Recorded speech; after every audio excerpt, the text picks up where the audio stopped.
जो भी व्यक्ति श्रीमद् भागवत कथाओं को पढ़ता है या सुनता है तो उसके अंदर श्री कृष्ण प्रेम जागृत हो जाता है और वो व्यक्ति कलयुग के विनाशकारी प्रभाव से बच जाता है। यानी कि उसके अंदर से काम, क्रोध, लोभ, मोह, मद मत्सर्य इन सभी मानसिक दोषों से वो मुक्त हो जाता है। इसलिए दोस्तों, श्रीमद् भागवत कथाओं को अवश्य सुनिए। प्रभु का ध्यान। एक बार गोलोक धाम में राधा रानी जी ने श्री कृष्ण जी से पूछा कि हे श्याम सुंदर, कंस आपका सगा मामा होते हुए भी आपके माता पिता को बहुत ही घोर पीड़ा देता था।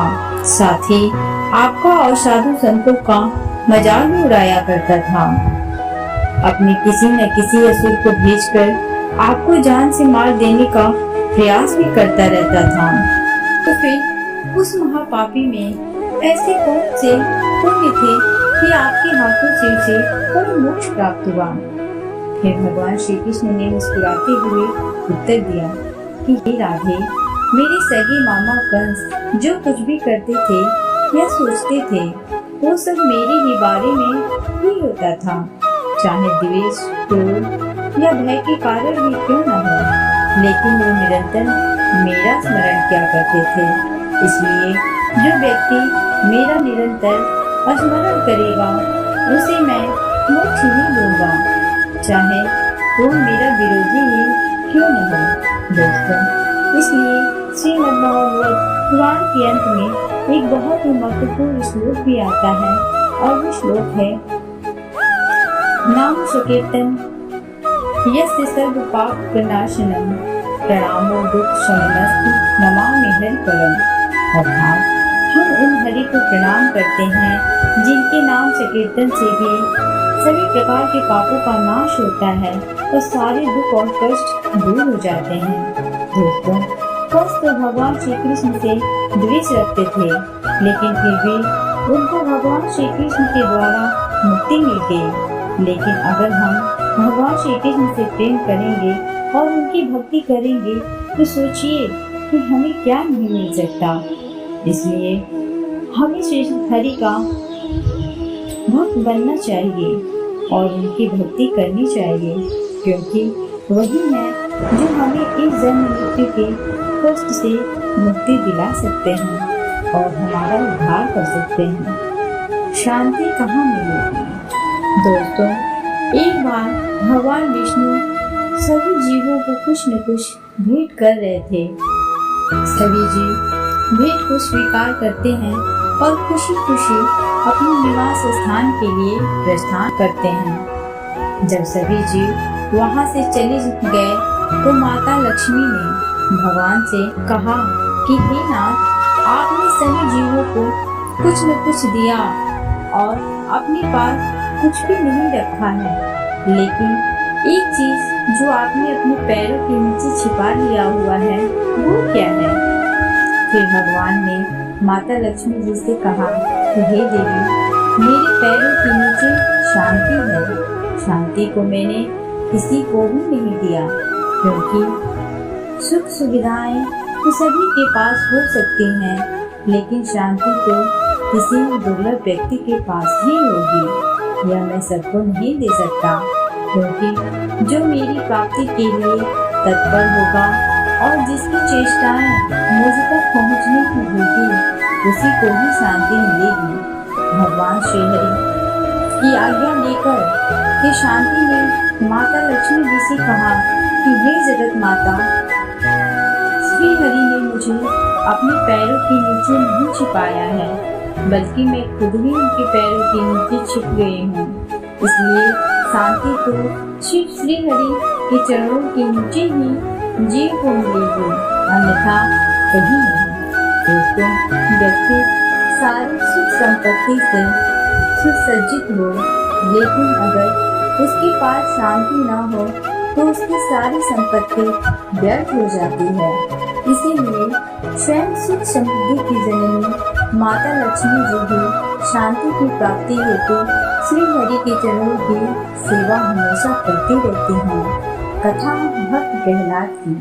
दोस्तों, सतयुग में प्रहलाद महाराज का जन्म हुआ था और वो भगवान विष्णु के बहुत बड़े भक्त थे। उनके पिता हिरण्यकश्यप एक असुर थे और उन्होंने ब्रह्मा जी की कई वर्षों तक कठोर तपस्या की और उनकी तपस्या से प्रसन्न होकर ब्रह्मा जी ने उन्हें अजय अमर होने का आशीर्वाद भी दिया। हिरण्यकश्यप को ऐसा वरदान प्राप्त हुआ था कि वो न किसी के घर में मारा जा सकता था और न ही बाहर, न अस्त्र से न शस्त्र से, न दिन में न रात में मारा जा सकता था, न मनुष्य से और न ही पशु से, न आकाश में मारा जा सकता था और न पृथ्वी पर। इस धन दौलत के ढेर पर उसने सभी देवी देवताओं को स्वर्ग से भगाया था, तब पर उसने अपना कब्जा कर लिया था। अब वो संपूर्ण लोकों का अधिपति हो गया था। सभी देवी देवता हिरण्यकश्यप को किसी भी तरह पराजित नहीं कर पा रहे थे। जब हिरण्यकश्यप तप कर रहा था तब देवताओं ने असुर पर आक्रमण कर दिया था। तब सब असुर वहां से भाग गए। तब देव ऋषि नारद मुनि ने हिरण्यकश्यप की पत्नी कायदु को अपने आश्रम में शरण दी थी। दोस्तों, तब उस समय प्रहलाद महाराज कायदु देवी के गर्भ में थे। उसी समय देव ऋषि नारद मुनि के उपदेशों का प्रभाव गर्भ में पल रहे प्रहलाद महाराज पर पड़ा था। दोस्तों, इसलिए कहा जाता है कि गर्भवती महिलाओं को बहुत सावधान रहना चाहिए कि वे क्या खा रही हैं, क्या सुन रहे हैं और क्या बोल रहे हैं, क्योंकि इनमें से सभी का सीधा प्रभाव गर्भ में पल रहे बच्चे पर पड़ता है। और जब हिरण्यकश्यप वापस आया तो प्रहलाद को गुरु शुक्र के दोनों पुत्रों के पास भेज दिया गया। वहाँ उन्होंने विज्ञान, आयुर्विज्ञान, धर्म, अर्थ, काम की शिक्षा क्षणिक रूप से प्राप्त की। परंतु जब हिरण्यकश्यप ने पूछा कि तुम्हें क्या सिखाया है, तो भक्त प्रहलाद ने श्रवण, कीर्तन, स्मरण, पास वेदन, अर्चन, वंदन, दास, संख और आत्मनिवेदन इन 9 विद्या भक्ति को ही सर्वोत्तम बताया। ये सब सुनकर हिरण्यकश्यप अत्यंत क्रोधित हो गया और उसने अपनी सेना से कहा कि ये मेरा शत्रु श्री विष्णु का भक्त है, इसीलिए इसे अभी के अभी मार डालो। भक्त प्रहलाद को विभिन्न प्रकार से मारने का प्रयास किया गया, लेकिन भगवान विष्णु की कृपा से वह छोटा सा और निर्दोष दिखने वाला बच्चा निबाल बच गया। इससे हम बहुत महत्वपूर्ण सीख ले सकते हैं और वो ये है कि अगर हम भी पूर्ण रूप से भगवान पर निर्भर हैं तो वो धार्मिक हितों से हमारी रक्षा जरूर करेगा। तो भक्त प्रहलाद की विष्णु भक्ति से परेशान हिरण्यकश्यप ने उन्हें जान से मारने की कोशिश की और भगवान के दर्शन को महल के खंडों में भी होने की बात बताई। जब उन्होंने ललकारा तब स्वयं भगवान विष्णु नरसिंह अवतार में प्रकट हुए। श्री नरसिंह भगवान ने हिरण्यकश्यप को राजभवन की चौखट पर अपने जांघों पर लिटाया और अपने उज्ज्वल नाखूनों से उस असुर हिरण्यकश्यप का पेट चीर डाला। इस प्रकार ब्रह्मा जी द्वारा दिए गए वरदान का सम्मान रखते हुए श्री नरसिंह देव ने हिरण्यकश्यप का वध कर दिया था और अपने अनन्य भक्त प्रहलाद का संरक्षण भी किया था। तो दोस्तों, इस कहानी से हमने ये सीखा कि नरसिंह भगवान क्यों प्रकट हो गए, केवल और केवल अपने भक्त की वाणी को सच करने के लिए कि भगवान कर्तव्य में विराजमान होते हैं और भक्त प्रहलाद की रक्षा करने के लिए प्रकट हो गए और संसार के हम सब लोगों को ये संदेश देने के लिए कि यदि श्रद्धा अटल हो और निष्ठा दृढ़ हो तो भगवान अपने भक्त से मिलने के लिए अवश्य आते हैं, चाहे उसके लिए उन्हें खंबे से ही क्यों न प्रकट होना पड़े और चाहे भक्त को हानि पहुंचाने वाला सृष्टि के रचयिता ब्रह्मा जी से अमर होने का वरदान लेकर भी क्यों न आया हो, फिर भी वे आते हैं और अपने भक्तों की रक्षा स्वयं करते हैं। परमात्मा पर भरोसा। एक बार एक चिड़िया ने शिकायत की कि हे परम पिता परमेश्वर, बड़ी मुश्किल से मैंने ये घोंसला बनाया हुआ था और आपने तूफान को भेज दिया और मेरा घर उजड़ गया। फिर ऊपर से आवाज आई कि तेरे घोंसले में सांप आया था तुझे खाने के लिए, इसलिए मैंने तूफान भेजा ताकि तुम जाग सको और उड़ जाओ और तुम्हारी जान सुरक्षित रह सके। दोस्तों, हमारी जिंदगी में कितनी मुसीबतें आती हैं और हमको पता ही नहीं होता है कि हमारा परमात्मा कैसे किस तरह परेशानी से बचाता है। अगर आपको ऐसा लगता है कि परमात्मा आपको कष्ट के पास ले आया है तो भरोसा रखिए कि वो आपको कष्ट के पास भी ले जाएगा। विश्वास की जीत। एक संत कुएं पर स्वयं को जंजीर से लटकाकर ध्यान किया करते थे और कहते थे कि जिस दिन ये जंजीर टूटेगी उस दिन मुझे प्रभु कृष्ण मिल जाएंगे। पूरा गांव उनकी भक्ति और तपस्या की प्रशंसा करता था। फिर एक व्यक्ति ने यह सोचा कि मैं भी प्रभु श्री कृष्ण के दर्शन करूं, इसलिए उसने भी अपने आप को रस्सी से बांधकर कुएं में लटका दिया और भगवान श्री कृष्ण का ध्यान करने लगा। कुछ समय बाद जब रस्सी टूट गई तो भगवान श्री कृष्ण ने उसे अपनी गोद में ले लिया और उसे अपना दर्शन भी दिया।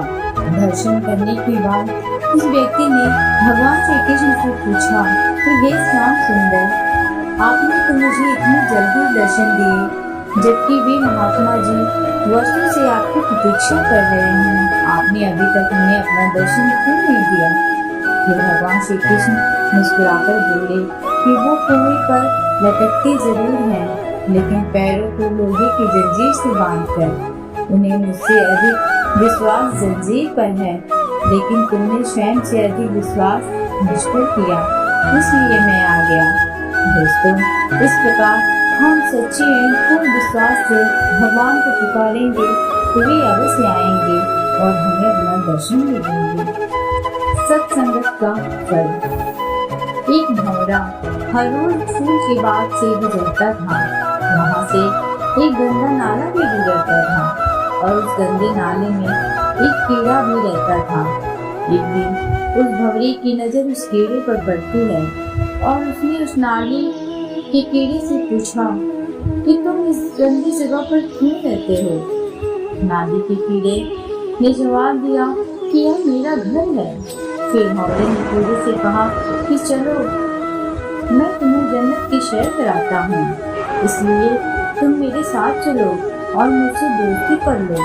फिर भंवरे ने कहा कि मैं कल तुमसे मिलने के लिए आऊँगा, तुम मेरे साथ चलना। अगले दिन भंवरा उस कीड़े को अपने साथ अपने कंधे पर बिठाकर बाग में ले जाता है और उस कीड़े को पेड़ पर बिठाकर खुद रस पीने के लिए चला जाता है। भंवरा शाम को उस कीड़े को वापस घर ले जाना भूल जाता है और जिस फूल में कीड़ा बैठा हुआ था वो फूल शाम को बंद हो जाता है। वो कीड़ा भी उस फूल में बंद हो जाता है। अगले दिन माली आता है और उन फूलों को तोड़ कर ले जाता है और उन फूलों की माला बनाकर बांके बिहारी जी के मंदिर में भेज देता है। वही माला बिहारी जी के गले में पहना दी जाती है। सारे दिन के बाद उस माला को यमुना जी में प्रवाहित कर दी गई। वो कीड़ा यह सब देख रहा था। फिर वो कीड़ा कहता है कि वाह रे भंवरे, तेरी दोस्ती ने मुझे भगवान का स्पर्श करवा दिया और ऐसे समय समय में मुझे यमुना जी में प्रवाहित करवा दिया गया। ये भंवरा और कोई नहीं बल्कि जीवन में मिला कोई सत्संगी पुरुष है जो हमें भाव बंधन के सागर से बहुत दूर ले जाने में मदद करता है। ऐसा सत्संगी मित्र हमें भगवान श्री कृष्ण की कृपा से ही मिलता है। दोस्तों, यह थी वो 5 श्रीमद् भागवत कथाएं। आप सभी को ये सभी श्रीमद् भागवत कथाएं कैसी लगी और इन कहानियों से आपको नया क्या सीखने को मिला, यह हमें नीचे कमेंट बॉक्स में कमेंट करके जरूर बताएं। साथ ही इस ऑडियो को अपने दोस्तों के साथ शेयर जरूर करें। साथ ही इस ऑडियो को लाइक और चैनल को सब्सक्राइब जरूर करें। Thanks for watching.